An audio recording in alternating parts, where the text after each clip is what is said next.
President Trump's trade wars affecting America's ports. Container shipment bookings are down nearly 50% from a year ago. The executive director at the Port of Los Angeles has warned that shipping volume from China will plummet this week. He joins me now to discuss. In just 1 year, U.S. sorghum exports to China have collapsed by more than 94%, plunging from 1.44 million metric tons to a mere 78,000. This isn't a seasonal dip. It's not a supply chain hiccup. It's a catastrophic collapse in one of the most critical agricultural trade flows between the United States and its largest former buyer. And while it may sound like an issue for farmers or freight companies, the impact goes far deeper, touching everything from rural livelihoods to the stability of global markets. The scene opens on rows of rusting shipping containers sitting motionless at the Port of Oakland. They're filled not with goods in transit, but with perishable crops, sorghum, hay, almonds abandoned by canceled contracts and prohibitively high retaliatory tariffs. In the distance, the machinery meant to drive agricultural output sits idle collecting dust. The camera cuts to a field in the Midwest.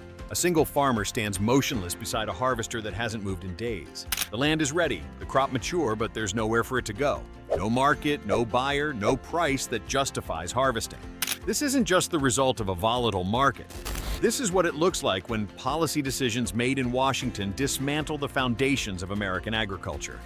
When global trust is eroded and long-standing trade relationships unravel overnight, the damage doesn't begin in the field. But it ends there with silence, stillness, and losses that no subsidy can fully cover. At the Port of Oakland, one of the West Coast's busiest agricultural gateways activity has slowed to a crawl. Shipments of American-grown almonds, dairy products, hay, and eggs, once exported in massive volumes to Asia and beyond, have dropped dramatically. The cause isn't drought or labor strikes, but a breakdown in global trade relationships and a surge in retaliatory tariffs. Where there were once steady flows of outbound containers, there are now idle cranes and unopened gates. Export contracts are being canceled at the last minute, especially by buyers in China and Southeast Asia who cite prohibitively high costs after the imposition of tariffs exceeding 125% on certain U.S. agricultural goods. The increased trade friction has made American products uncompetitive, not because of quality or demand, but because foreign buyers are now penalized simply for choosing U.S. suppliers. As a result, the port is struggling with a backlog of stranded goods. Storage and warehousing fees are piling up, driving costs even higher for exporters. Some shipments, especially perishable ones, are simply abandoned. Producers and freight companies facing untenable losses are walking away from contracts rather than absorbing the cost of tariff storage and failed logistics. These aren't just delays, they're symptoms of a system grinding to a halt.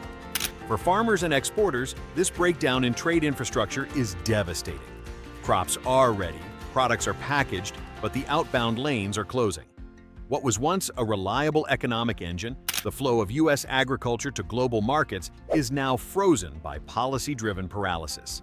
And for every day those ports remain underutilized, the pressure builds on storage systems, on pricing, and on the people who once depended on these shipments to make their living. At the center of the unfolding agricultural collapse is a trade strategy built on confrontation, and one that has dramatically backfired. In 2024, the U.S. administration under Donald Trump reinstated and escalated a wide range of tariffs, including imposing up to 145% duties on key agricultural imports and exports. These aggressive measures were aimed largely at major trading partners like China, with the goal of forcing renegotiation and bringing supply chains back to the U.S. But the outcome has been far from that. Instead of folding under pressure, China responded by cutting back dramatically on American imports, particularly in agriculture, where it has now restructured its grain and feed sourcing toward Brazil and Argentina. These countries have not only filled the gap left by the U.S., but have expanded their market share sometimes permanently as they offer reliable exports without the threat of political volatility or economic retaliation. Meanwhile, the World Trade Organization WTO, long a neutral platform for resolving trade disputes, has been rendered ineffective. The U.S. has blocked the appointment of appellate judges, effectively paralyzing the organization's ability to rule on tariff violations or enforce agreements. With no trusted mechanism for arbitration, nations have turned inward or sought bilateral trade deals that bypass both the WTO and the U.S. The European Union, facing its own tariffs from the U.S. on steel agriculture and manufactured goods, has increasingly looked elsewhere, signing trade agreements with countries like Canada, South Korea, and Japan to diversify its supply chains. This has eroded U.S. access to global markets even further as long-standing trade partners begin to see American policy as unpredictable and high risk. In attempting to weaponize trade policy, the U.S. has undermined its own export base, pushed away reliable partners, and lost ground in key global markets. This wasn't just a tactical misstep. It was a strategic error that reshaped the global agricultural map, leaving U.S. farmers excluded from the very markets they once dominated.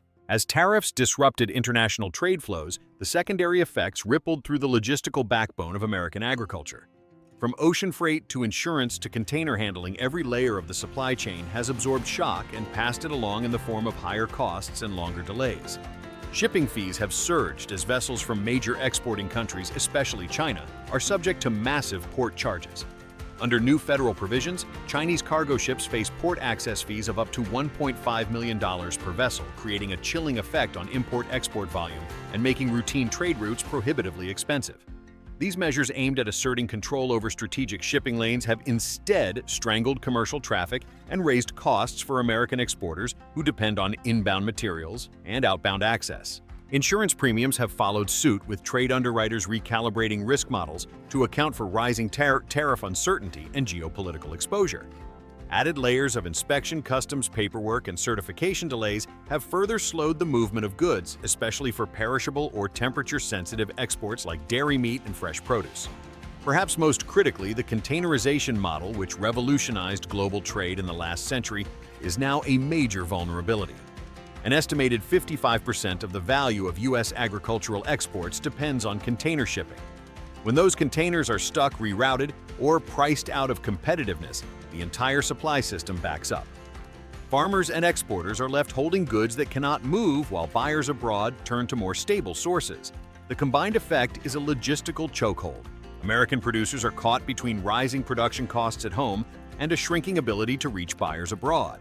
What once was an efficient globalized trade infrastructure has become a liability slowed by policy, stranded by tariffs, and cracked under the pressure of economic nationalism. As America's agricultural export system fractures, the pain is not shared equally. On the ground, family farmers and small producers are absorbing the full impact, while large agribusinesses, many with lobbying power, diversified portfolios, and global subsidiaries, continue to post profits. Companies like Kalen Foods, with the infrastructure to pivot between markets and hedge against supply shocks, remain profitable, even as thousands of farms face insolvency. At the farm level, the situation is grim. Input costs for seeds, fertilizer, fuel, and feed have surged, while selling prices for key crops have fallen due to oversupply and evaporating foreign demand. The math no longer works. Many farmers now face the bleak decision to leave crops in the ground, as harvesting, storing, or transporting them would only deepen their losses. Fields are left untouched, not due to weather or labor shortages, but because the market has stopped making sense. The broader consequence is a sharp decline in overall farm income, even as consumer food prices rise nearly 18% year over year. This contradiction, falling revenue for producers alongside rising costs for consumers, reveals a system out of balance. Middlemen and logistics firms may buffer or pass along costs, but the ends of the supply chain are suffering, the ones who grow the food and the ones who buy it. Behind every foreclosure notice, behind every unharvested acre, is a breakdown not just of economic efficiency, but of trust in markets, in institutions, and in the idea that hard work and production are still rewarded. The trade war's domestic legacy isn't just disruption, it's disillusionment. And for many farmers, that's a loss far deeper than any tariff can measure. Beyond the financial strain and broken markets, a deeper crisis is taking hold in America's Farm Belt: the collapse of trust. Farmers across the country are no longer just frustrated, they feel abandoned. Trust in the White House, the U.S. Department of Agriculture, and long-standing trade agreements has eroded. What was once a bipartisan belief that agriculture is the backbone of American prosperity has been replaced with skepticism and silence. The policy promises made to rural America that tariffs would lead to fairer markets, that disruption was a necessary short-term sacrifice, have not been fulfilled. Instead, farm income has dropped, markets have been lost, and new deals have yet to materialize. As this reality sinks in, lawmakers on both sides of the aisle are beginning to push back, calling for legislation that would limit presidential authority over unilateral tariff decisions, an extraordinary response to what many now see as an overreach that ignored expert warnings and farmer input alike. Meanwhile, economists and policy analysts argue that a New Deal-style intervention investing in rural infrastructure, stabilizing prices, and expanding domestic processing could have preserved the agricultural economy at a far lower cost than the damage now unfolding. They point out that billions have already been spent on emergency subsidies and bailout programs which have failed to provide long-term stability or restore lost market confidence. What's left is a sector adrift, uncertain of its place in the global economy, and unsure whether its government is still a reliable partner. Farmers are not just looking for relief, they're looking for clarity, direction, and policy rooted in strategy rather than symbolism.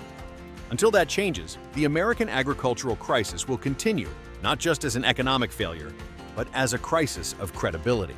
What's unfolding across America's farmland isn't just a trade dispute, it's a slow unraveling of an entire system.